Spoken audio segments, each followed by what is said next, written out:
तो हम बात कर रहे हैं रेटिकुलर एक्टिवेटिंग सिस्टम की। Small lesion in the reticular formation that preserve a large number of sensory pathway can also induce sleep, but sensory pathway damage alone has no effect on EEG pattern.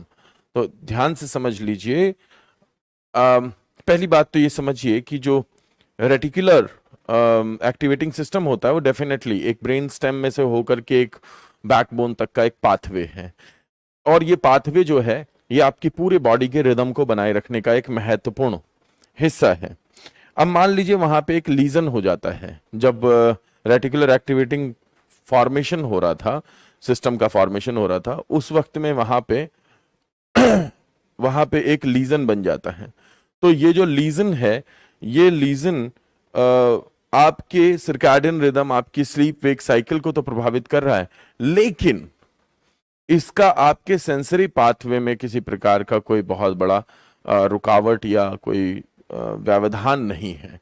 ठीक है, तो इसका मतलब हम इस reticular activating system को आपके sensory pathway से डायरेक्टली कनेक्ट नहीं कर सकते, लेकिन आपके बॉडी रिदम और the whole day night cycle से इसको कनेक्ट करते हैं। That is RAS. The consciousness is not preserved with reticular activating system activation of the cerebral cortex. अगर हम रेटिकुलर एक्टिवेटिंग सिस्टम के एक्टिवेशन की बात करें तो इसका बहुत बड़ा रोल होता है आपके जागते या सोते समय आपके सेंसरी और दूसरे पाथवेज को बनाए रखने का।